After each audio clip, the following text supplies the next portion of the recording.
and welcome to today's video where we're going to be talking about essentially how to establish some daily practices that are actually going to serve to heal you, to support you, to make your life better, that don't lead to just this state of chronic overwhelm and stress and guilt and shame and feeling like we're falling off track and getting on track and falling off track and getting off track, and how to determine what practices are actually going to help us in the long term, and which ones are just causing stress and causing strain and making us feel like we're confused at what we should be doing.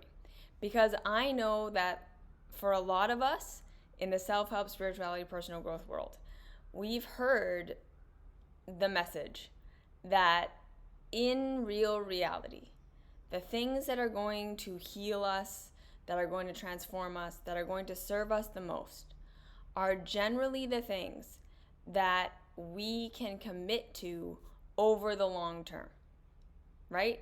That when we can find practices like things that help us calm and bring our nervous system into regulation, it's not that doing that practice one or two times actually radically transforms your life, but rather it's being able to practice that practice over and over and over and over and over and over and over and over and over again until eventually it works its way into being a practice that helps you to actually be able to bring your nervous system into regulation more and more and more on a regular basis, that we're going to see transformation, okay? With our health and with our bodies. It's generally not this giant shift in your way of eating and this huge overhaul of your diet and changing all of your exercise habits and all of this stuff that radically transforms where you are today and where you're going to be in 10 years. Rather, when we can find just little things every day that we know is supporting our health, and we can do them, again, repeatedly, over and over and over and over and over again, that accumulation of doing little dietary changes, little exercise changes over time is usually what makes the big difference for us, right? When we start meditating and we're starting to question our thoughts and learn how to have some emotional mastery, and we're looking to figure out how to slow down and be in the present moment, and like I say, become aware of our thoughts, become aware of our emotions, and all of this really important work, we're not going to find a practice or a thing that makes it so that we can just do that now. Rather, we're going to take little steps of practicing these things over and over and over and over and over and over again. And again, generally speaking, the things that transform us the most are almost always going to be the things that we do consistently that build on themselves over time. The things that we do consistently, the little habits we have in our day-to-day lives that we do consistently over and over and over again over months and years is usually what transforms our lives. Okay? So again, we live in a world right now where we are constantly being sold the quick fix. We are constantly being sold that there's a thing, that there's a way to transform your body in 30 days, to regulate your nervous system, and then now you can just be regulated, to heal your trauma, to get rid of your racing thoughts and your anxiety and your depression. And that there's these like secret hacks that we can find and that we can do that are going to totally change our entire lives. And I just want to say again, I've been in this healing world, in the self-help world, in the spirituality world, in the wellness world for the better part of the last 20 years. Okay? I've seen a lot of shit. I've seen a lot of the things that have been sold, from Kundalini yoga to water fasts and juice fasts, to people doing psychedelic drugs, to people getting up at 4 a.m. and doing the 75 hard and doing all this stuff. And I've watched over and over and over and over and over again, as people that I know personally and people that I know personally who the people that I know personally who are the people that I know are coaching. Yes, there we go. The people who I know who are coaching other people to do these intense things over and over and over again. Do these really intense things for short periods of time. Think that they're getting massive life-changing results. They go through that period of everything being new, everything being exciting, making this giant transformation in their lives, and really feeling like that giant transformation is changing their life. And they're having all of these revelations and all of these insights, and it's really, really hard, and they're struggling, and then they're feeling good about themselves, and they're falling off and getting back on, and it's this big dramatic thing. And at the end of it, they feel like, my life is transformed. I'm a totally different person. Everything has changed. And then 6 weeks later, 2 months later, 3 months later, they're right back where they started. They're struggling the exact same way they were struggling before. All the insights that they thought that they had, they've kind of forgotten about. They weren't able to maintain the results that they got because they weren't able to create an actual daily program out of what they did, right? What they did was so extreme, and it was so different from what they were doing before, that they weren't able to make it a new way of life. Or, right, it's like a juice fast or a water fast or a drug trip or something like this, and it's not something you could make a daily practice. And again, it's not to say never to do those things. It's not to say that those things are always bad or always counterintuitive or contraindicated. It's just to say that, generally speaking, I have not seen people actually transform their lives in a way where they can say, I used to have this thing and I don't have it anymore, or I used to be in this place where I got triggered like this, and this was my trauma, and these were the things, and these were my habits, and these were my patterns, and I don't have them anymore. I literally am a different person now. I think differently, I feel differently, I respond to the same things in a different way. I've never seen anyone have a long-term transformation from doing anything extreme that they can't maintain on a daily basis. Okay? And as hard as this is for us to accept in our culture, generally speaking, when we cannot do something consistently, it's not going to transform our lives forever. Because it is what we are doing on a regular basis.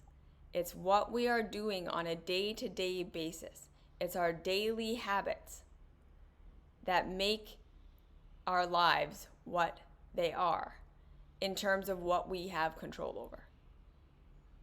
Okay? So again, we all live in circumstances, and we all have things that come up that we don't have control over, that we can't change, that are triggering, that are hard, that are traumatizing, that hurt us, that are things that we can't necessarily get over or fix with a lifestyle hack, right? We are all living in a world where we operate within systems that are not fair. Okay? This is absolutely true. We are all living in a world where we don't have equal and equitable access to everything that we need Some of us are being antagonized in ways that are much deeper than others. Some of us are much more sensitive to the ways that we're living out of alignment in our culture than others. Some of us can deal with things a little bit better. We all have different genetics. We all have different histories. And that is something we need to take into consideration and that we need to understand, right? That we don't all have perfect control over our lives. And just because we have the perfect routine and the perfect practice doesn't mean we're going to be able to have a perfectly anxiety-free life. It doesn't necessarily mean we're going to have a perfectly healthy, able body.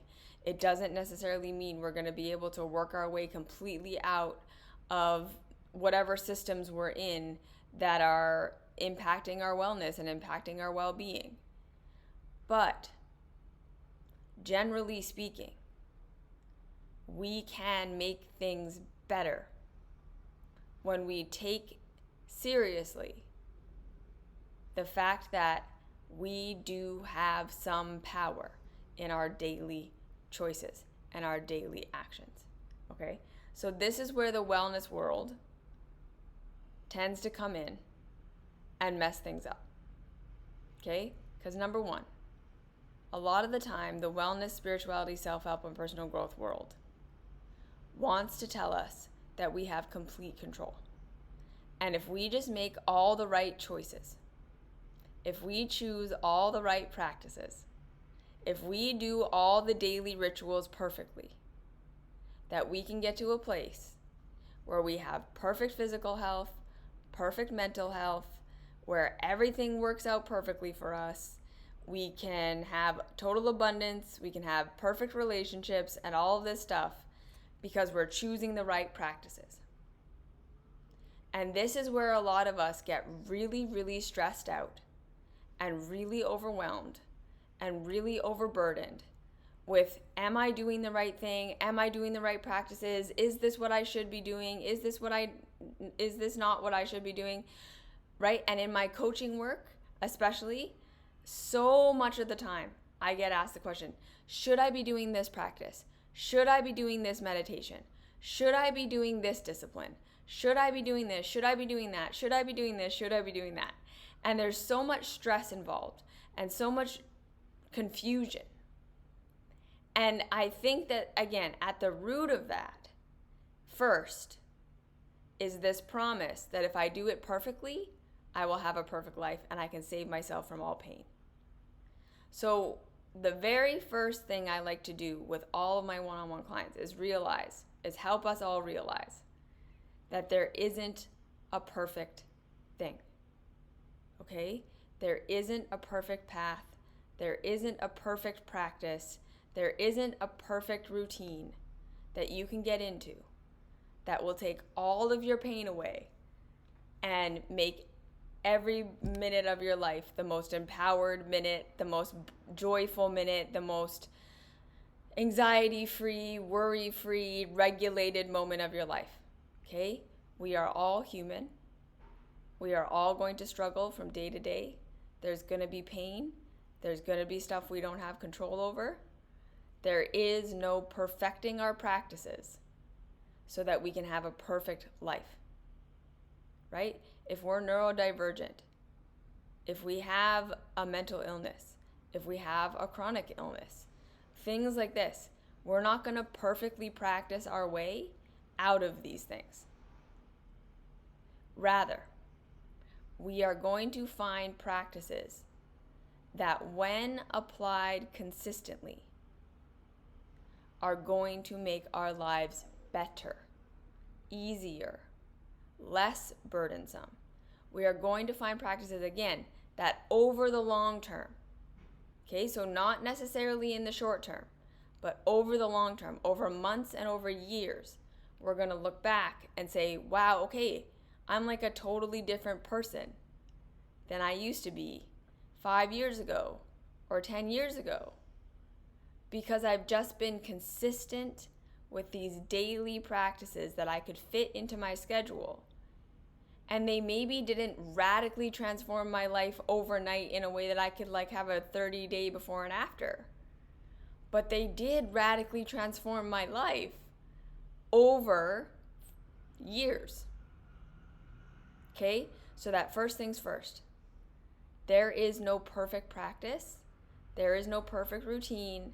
There is no perfect thing that's going to make your life perfect. So we can take the pressure off of ourselves to find that perfect thing and to shoot for perfection, because that's not real in real reality. Okay? Second thing is dealing with the disappointment of that.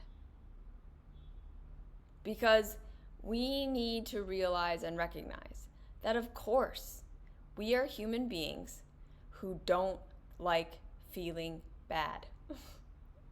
We don't like struggling. We don't like having pain. We don't like having anxiety and thoughts that are scary, and we don't like catastrophizing, and we don't like when shitty things happen that we have no control over. That's real and that's valid. And we need to accept that about ourselves and accept that even when we are doing everything we can, and we have great practices, and we have great ways of being and great tools for self-soothing, and we're getting good at using these tools, there are still going to be days and weeks and times where life just feels hard, and life is shitty, and life is overwhelming, and we deal with extra stressors that we didn't see coming, right? Like for me, for like the last 2 months, my life has been like totally out of my control, right? I had visitors that I didn't expect for 6 weeks, and I got surgery, and I moved into a new apartment, and I had to keep running my business, and. There were all these things in my life that came up that all coincided with each other, that definitely prevented me from being able to rest probably as much as I needed to after surgery, that caused me stress, that were overwhelming on some days. And I have my practices. I have my ways of grounding myself. I have my ways of emotionally expressing and doing all that stuff. But there were days where it was very overwhelming, and where, right, recovery was really overwhelming, and where it was very painful, and I didn't know what was happening, or if things were getting worse, or if things were getting better. And then I had all these other responsibilities that I had to take care of, so I couldn't even just really, focus on that. And sometimes it just felt bad. Sometimes it was just overwhelming, and it was scary, and it was hard, and it was emotional. And like I said, I have really great practices that have radically transformed my catastrophizing, that have radically transformed my anxiety, that have radically transformed my capacity to feel empowered in my life. And generally speaking, I feel like a totally different person. And generally speaking, if all of these things had happened to me 5 years ago, I would not have handled them as well as I handled them this time. Yeah?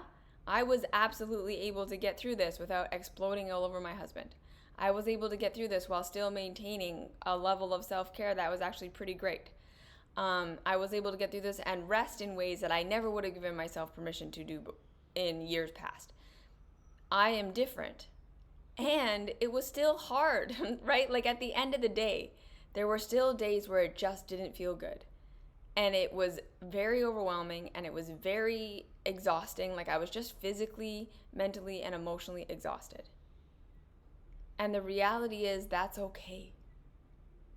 That's a part of being human.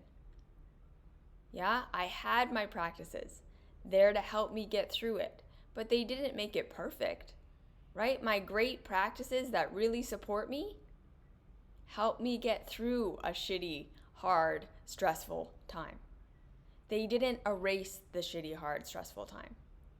But like I said, I had tools for working through it, and I was definitely different towards myself and towards others than I would have been at any other time in history.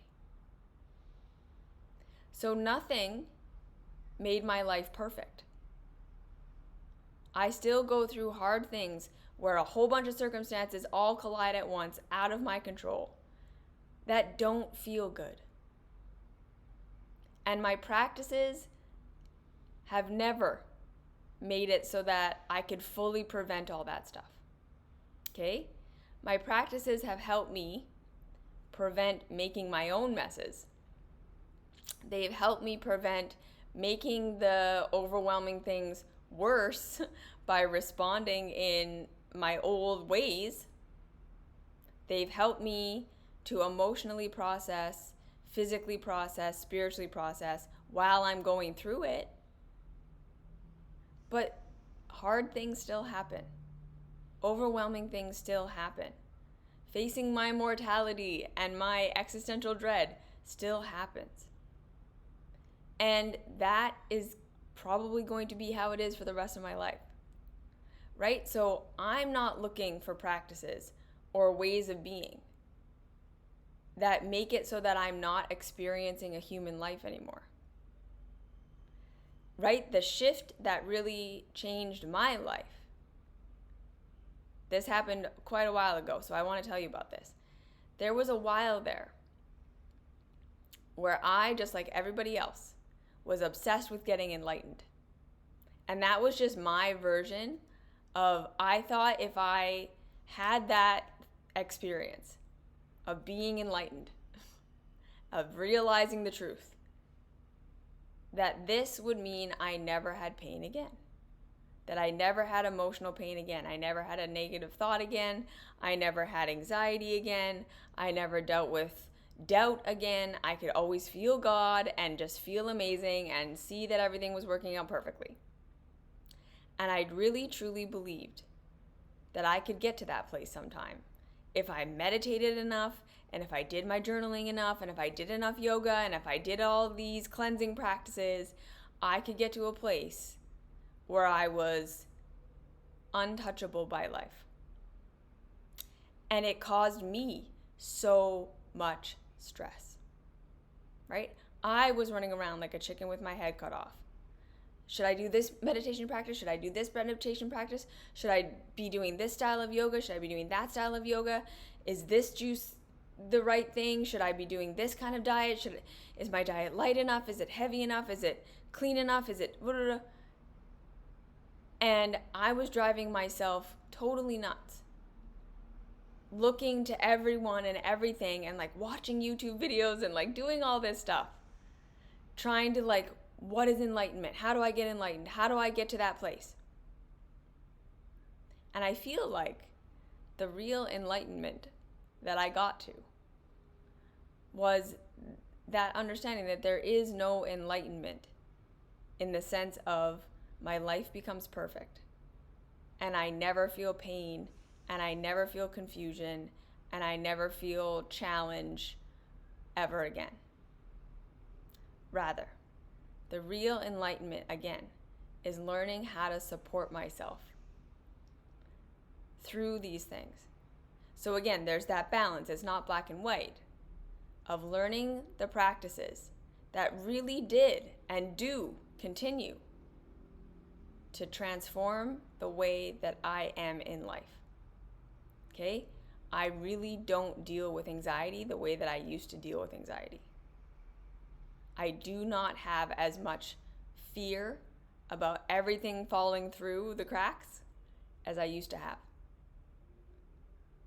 My mental state, my ability to regulate myself, my ability to regulate my emotions, like literally, I'm autistic and I grew up in a household where my emotions were not understood, and I used to be incredibly emotionally volatile. It used to be challenging to be around me because you never knew if I was gonna like be overwhelmed with compassion or with empathy one day to the point of like I just spew it everywhere, or having chronic pain, right? And just at some point you get to a place where you can't handle anyone and you can't handle anything and you're just like, blah. And I'm not like that anymore, right?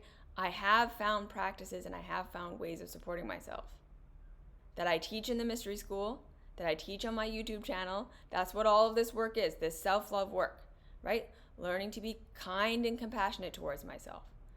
Learning to talk to the different parts of myself. What do I actually need right now? What do I actually want right now? What am I actually feeling? What am I telling myself versus what is real reality? Like, all of these tools have made it so that I can react and respond differently to life and actually feel differently about life than I used to. And when life gets overwhelming, which it does, when life gets crazy, which it does, I have tools to support myself through it. I know that I can trust myself to figure it out. That I'm going to make mistakes, that I'm going to fall off the edge of the cliff sometimes, that I'm going to fuck things up, I'm going to get things wrong. Like I've talked about this recovery from surgery. It's a whole new unknown world. And I'm sure I'm making mistakes. I should have been resting way more than I have been. And I chose not to because I had guests and because I had things going on. And it's probably slowed down the process. And that's okay. I can accept that. Because I'm not a perfect person who can do everything perfectly. And sometimes we just make choices and we figure it out as we go. Right? And that, like I said, I think is the real enlightenment. Is realizing that we aren't going to perfect life. So what can I do in this moment? What can I have in my life these days that support me in that? Okay, so again, when my clients come to me with the like, should I be doing this practice? And should I be doing this meditation? And should I be doing this? And should I be doing that? We first deal with the, okay, well, what do you think you're going to get out of this? And most of the time it's, I want to get to a place where I have no more pain and no more struggling, and I don't deal with self-sabotage anymore, and I can always be completely on top of my self-care, and I can always be completely on top of getting all my goals met and all of these things, and I can be in this perfect place where I never struggle again. And so we deal with the like, okay, that's not ever going to happen. That's not a reality. We don't ever get there. We deal with the disappointment of that. We deal with the sadness of that. We deal with the resentment of the wellness and spirituality culture that continually tells us that if we just perfect ourselves and we perfect our routine and we perfect our diet and we perfect our whatever, we can find the perfect life where we never struggle again. And we deal with the emotions of that because that's a big deal. And then we start to peel it back to where am I actually today? And what are the practices that I am reasonably able to sustain that actually help me to feel better right here, right now? Okay, because the next big pattern that I tend to see with this is that people are externalizing everything. Right? When we're looking for that perfect practice, should I be doing this? Should I be doing that? Should I be doing this practice? Should I be doing this? Should I be not doing that? Should I be trying to discipline myself in this way? Should I be doing it? My question is always, okay, how does it actually feel to do that practice right now? How does it actually feel? Are you actually able to maintain that practice in a reasonable way? Knowing that, of course, whenever we start something new, it's going to be bumpy, right? I don't know very many people who get on a new way of eating or get on a new meditation practice or get on a new something, who perfectly do it the very first time. Never fall off track, never miss a day, never don't do it. And just, I made the decision, I'm doing this, and then I never went back. That's usually not how it works, okay? We first need to, again, come back to how do my practices actually feel in my present moment? We live in a world, again, where we are so trained to look for the right thing. We're so trained to look for the perfect thing in the context of what someone else believes, right? Someone else telling us, this is how you should be eating. This is how you should be meditating. This is how you should be doing this. Because again, we're trained that someone else out there has the perfect answer for us. And if we just follow the rules perfectly, we can have a perfect outcome. Yeah? That's basically what our culture teaches us. And that completely divorces and separates us from real reality.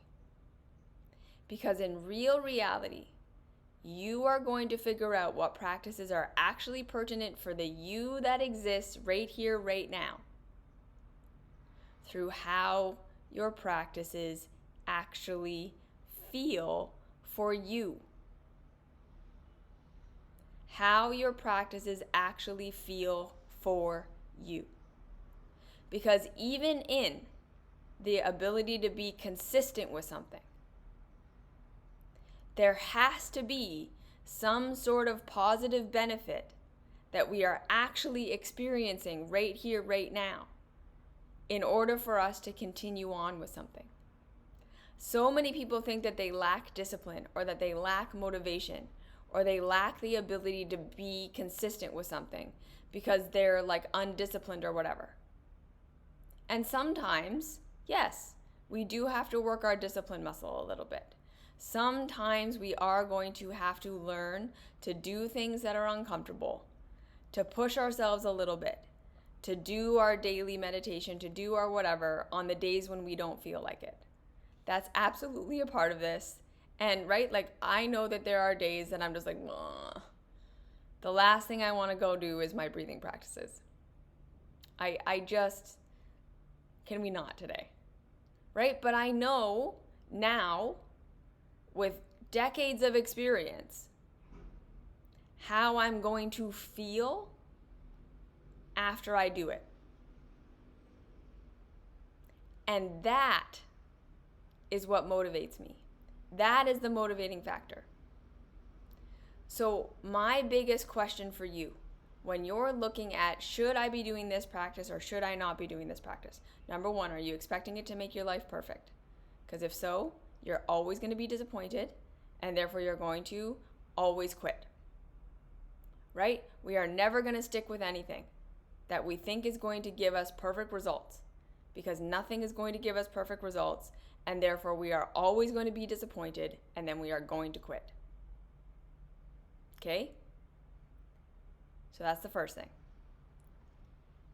And then when we can understand that it's not going to make our lives perfect, that it's just going to help us either move towards better, or it's just not a thing we need to be doing, we can practice and we can feel, okay, did this actually move the needle for me?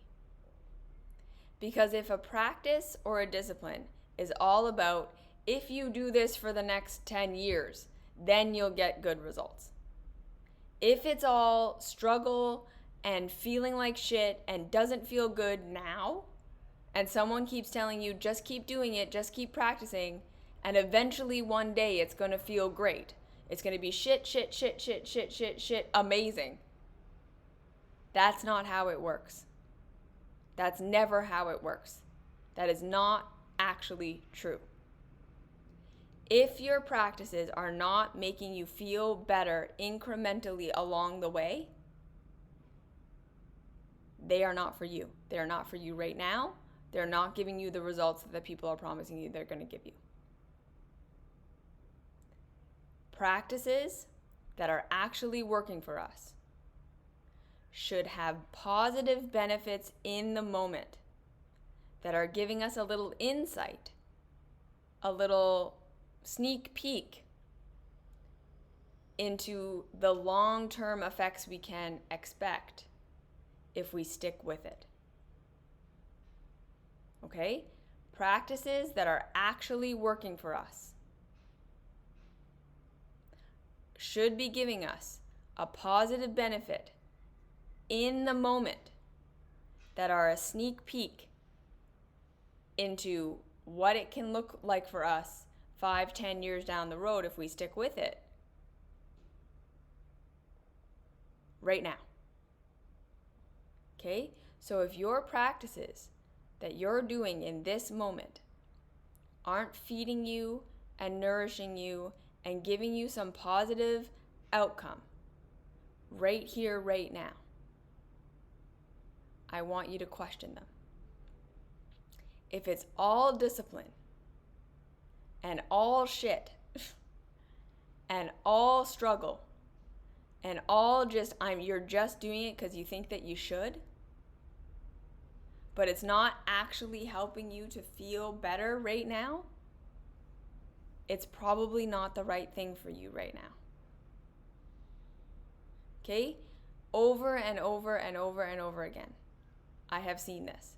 People doing these long juice fasts or these really intense meditation practices or whatever they're doing.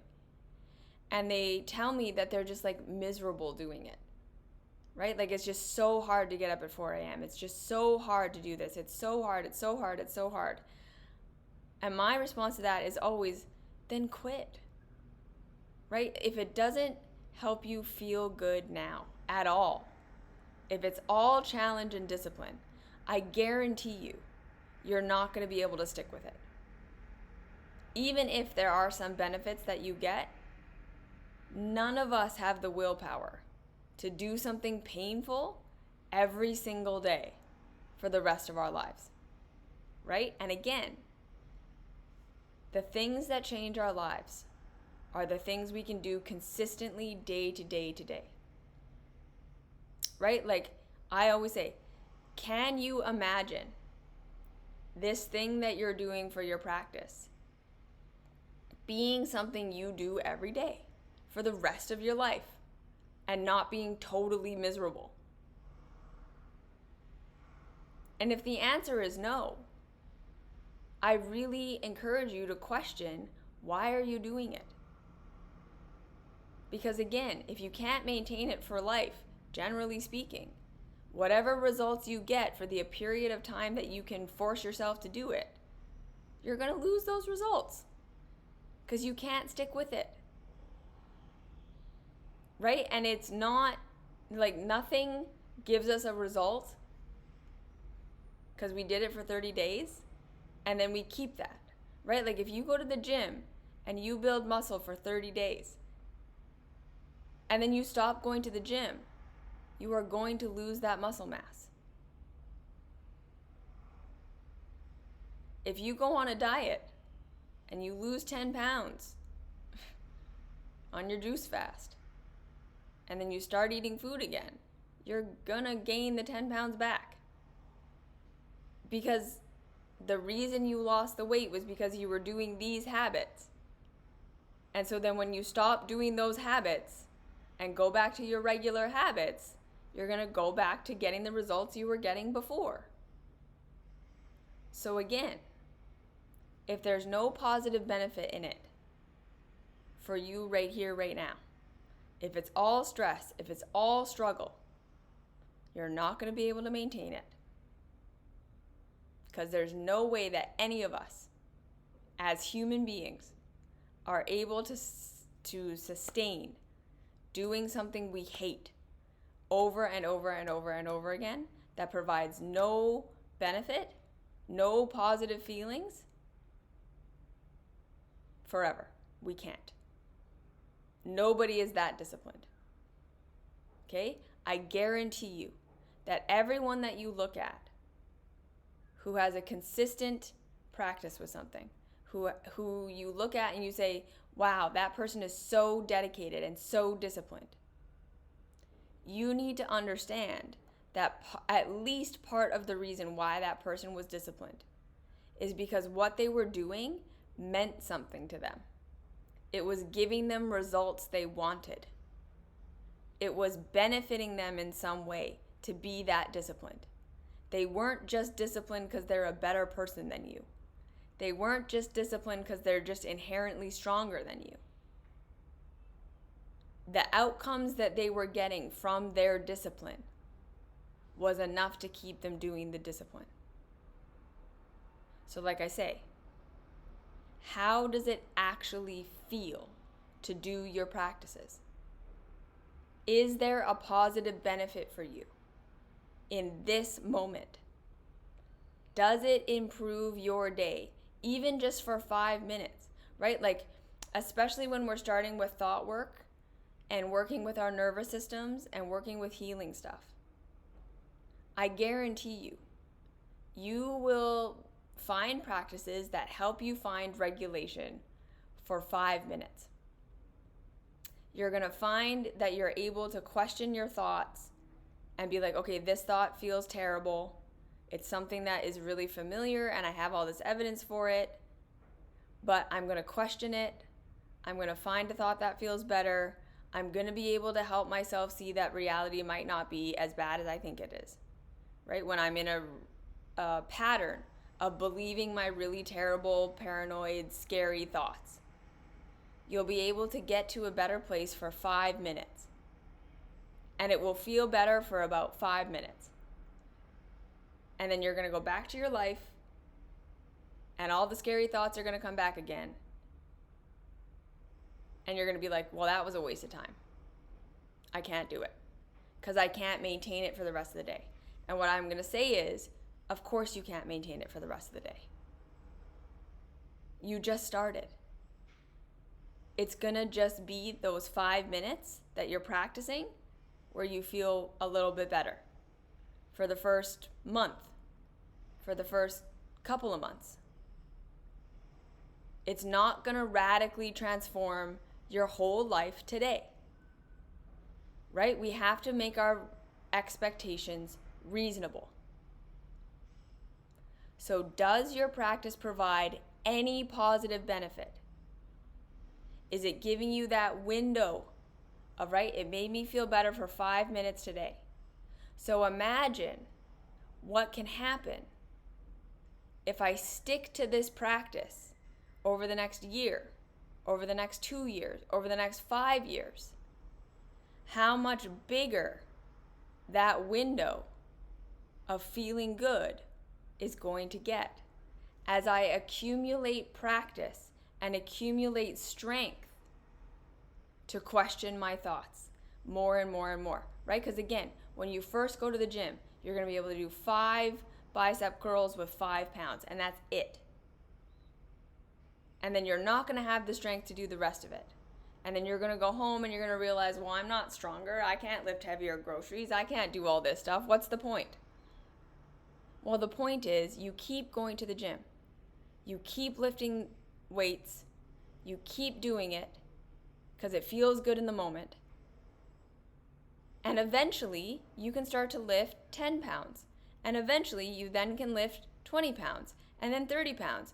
And then lifting the groceries starts feeling easier, and it starts to transform your everyday mobility over time. So is it giving you a little result now? And if it is, hold on to that. Just let yourself hold on to that. Have that realistic expectation. In the beginning, it's just going to be that 5 minutes when I'm able to do it. Then I'm going to forget for the rest of the day. And then I'll feel better again tomorrow for 5 minutes. And then watch as eventually over 2 months or 3 months or 4 months, you're going to start to feel better for 10 minutes. And then you're going to be able to catch yourself in the middle of the day where you usually weren't able to do that before because you're accumulating results by practicing over time. Okay, so how can one tell the difference between lack of consistency due to being undisciplined versus doing too much for the busy lifestyle you already have? I'm consistently finding my realistic sweet spot of how much stressor of maintaining a healthy diet, workout routine, how much I can handle the stressor. So again, this is what it means to be realistic about where we're at. So what I almost always tell every one of my clients is start with what you think you can do and then cut that in half. Literally. Make it so that when you're doing what you're doing for your diet and your exercise or your mental health or whatever, at the end of your practice, you think, I could have done more. I could have done more. In the first few weeks, we're always going to feel like we have more willpower and more ability than we actually have. Okay? So when you're first getting started, I want you to feel like what you're doing is too little.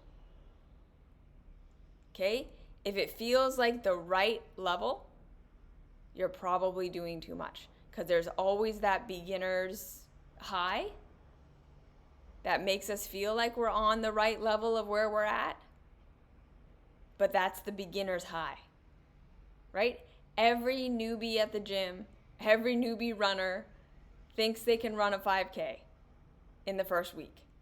And then week 2 and week 3 and week 4 come, and it's like, oh no, all of a sudden I can't keep up with this, right? Everyone thinks I can get up at 4 in the morning and do that meditation.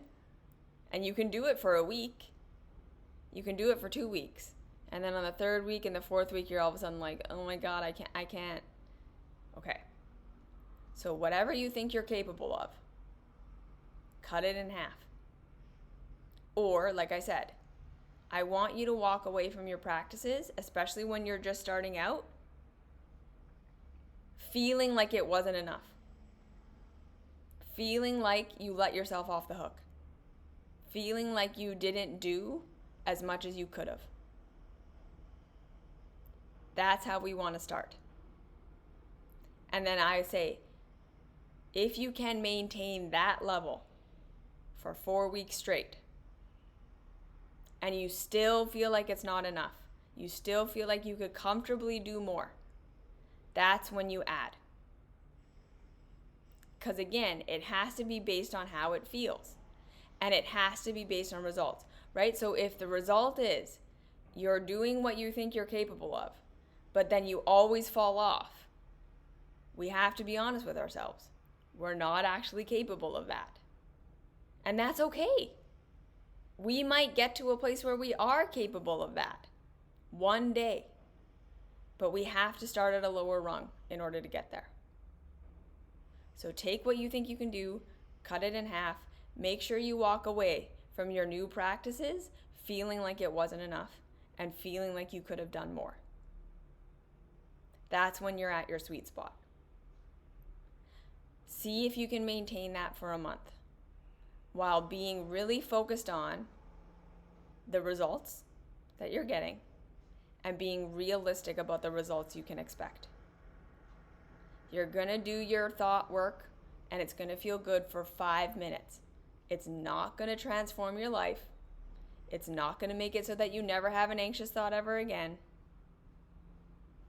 You're going to do your thought work. It's going to feel good for 5 minutes. You're going to forget for the rest of the day. Then you're going to do it again tomorrow. And it'll feel good for 5 minutes. And then you'll forget for the rest of the day. And then you'll do it again tomorrow. And over the month, over the next 6 months, over the next year, you're going to notice your capacity to do this incrementally increases. And your ability to be on top of your thoughts and to question them and to ground yourself incrementally over time gets stronger and stronger and stronger and stronger. But we have to have realistic expectations, right? You're not going to become the most disciplined, organized person because you did a discipline or you tried to organize yourself 1 or 2 times. If you're someone who struggles with chaos, you're going to practice being organized over the next 2, 3, 4 years. And you're going to become more organized over that time, more disciplined, more capable. Because you're doing little practices that work a little bit every day. And then finally, the most important part is having compassion and curiosity for ourselves, right? It always comes down to this. We have to be kind to ourselves while we are doing this. On the days when we miss a day, we're going to look and notice that all we want to do is beat ourselves up, right? That there's that innocent part of us that says, you fucked up, You did it wrong. You may as well give up. You can't do this. You've never been able to do this. Look, you failed again, right? Like all of those negative voices are going to come up. And we have to learn to have compassion for that part of self, right? That part of self is just there trying to get us to be perfect because it believes that if we can be perfect, we can have a perfect life. Okay? That part that wants to beat us up, that part that wants to say, you just sabotage yourself, you're shitty, you did it wrong again. It's not a bad part. It's a childhood part that says if I can blame myself enough, I can fix myself, and then I will never have pain again. So we look at it for the innocence that it is. We say, okay, thank you, part, for trying to beat me up and trying to shame me and trying to guilt me to try to make me perfect so that I never have pain again. I'm sorry that you got taught that that was true. I'm sorry that you have been indoctrinated into the idea that if you can just do everything perfectly, that if you can just be on your disciplines at all times, if you can do the routine perfectly every single day, that you will never have pain again. And I'm sorry that you got conditioned that there is a perfect way to be, that you have to be perfect, that that's the expectation. And then you remind yourself that in real reality, it's what we do over the long term that makes the difference. These little days where we miss it, or we fall off, or we're not perfectly consistent, aren't the thing that make or break our progress. Right? So you just say, I missed it today. That's okay. I'll get back on it tomorrow. And then we're constantly checking in with ourselves again. How is this feeling? How is this feeling? And what are the results that I'm getting? Because that's how we'll know when it's time to up it, or when it's time to add something, or when we're done with a practice and it's time to bring something new in. We want to constantly be checking in with ourselves, checking in with the results. Is this still serving me? Is this still helping me? Right? So like I've had a disciplined 1-hour meditation practice every day since 2014. But that meditation practice does not look the same today as it did 10 years ago. I have cycled through lots of different techniques and lots of different things because I based it on how it felt and the results it was getting me. So sometimes that meditation practice was really, really connecting me to God.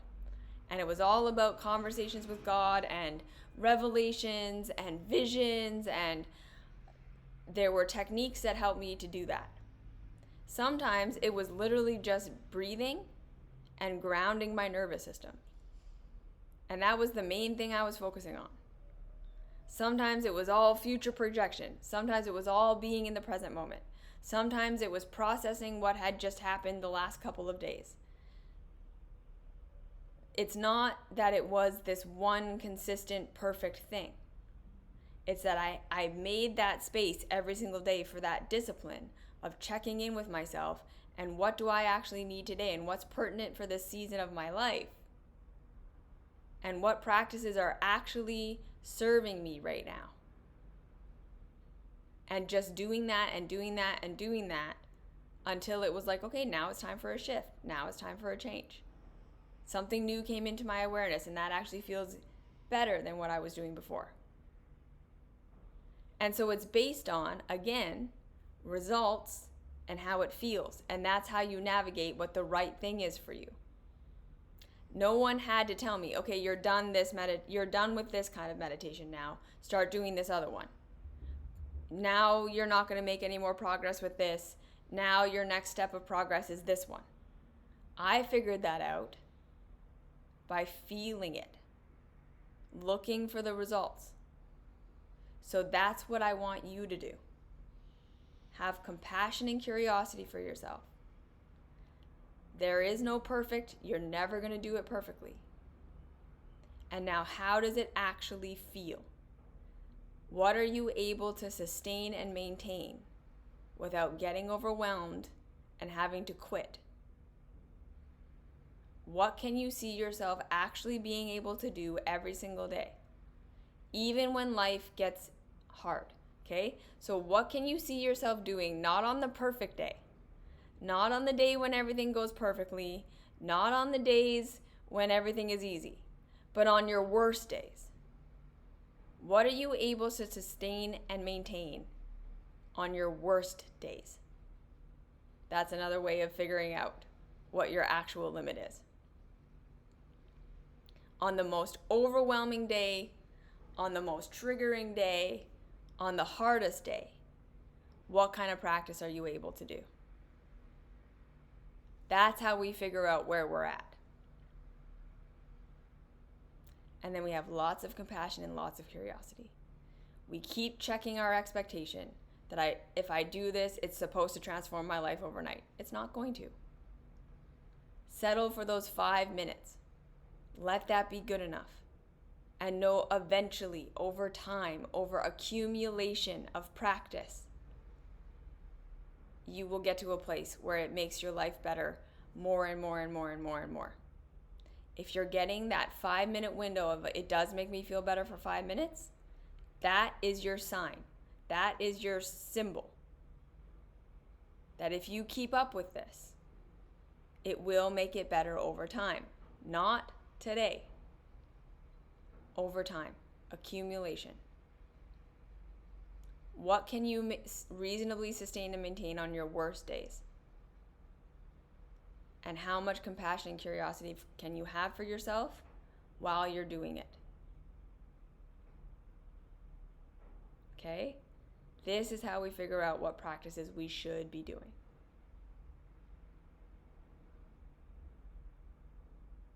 What are my expectations? Grieving the loss of the perfect life we're never going to have. Noticing how things actually feel. Setting our limit at what we can sustain and maintain on our worst days. Having realistic expectations for the results that we're going to be getting for the next month, 2 months, 6 months. Not expecting it to transform our lives overnight, not expecting it to be easy, but saying if I stick with this for the next 2, 3, 4 years, then I will see the radical transformation. And then, like I say, being really honest about how things feel over time so you can continue to shift and change with yourself as that is required. You are internally figuring out what is going to serve you the best because you're looking at your results. You're looking at how it feels. And then, like I say, having lots of compassion and curiosity for yourself. Knowing you're going to fall off sometimes. Knowing there are going to be bad days sometimes. Knowing that perfectionistic voice is going to come up and tell you you should just give up because it's not making your life perfect or because you can't do it perfectly. And reminding yourself that it isn't perfection that creates change. It's consistency. So when we fall off, when we forget, when we can't do it, we forgive ourselves because we're human and that's normal. Everybody does. And then we just get back on again. We just get back on and we keep going. And we love that part that says you may as well just quit because you fucked it up. Or see, you can never do it, you're a failure. It's just trying to keep you safe. And we remind ourselves again, we're never going to have a perfect outcome. We're never going to have a perfect life. Things are just going to get better slowly over time through practices that feel good now and that give us long-term results over the long term. Okay? So that's how we figure out what we should be doing. All right? Is there any questions, comments, concerns before we slow down today? I hope that was helpful. I hope that was practical. I hope that gave you some real life tools and real life expectations, right? Nothing is going to transform your life overnight. Nothing is going to make it so that you never have a shitty thought ever again. or anxiety or whatever. We just get better over time with practice. Okay? Okay. So thank you for being here. Thank you for listening. And I will see you next week. Mwah.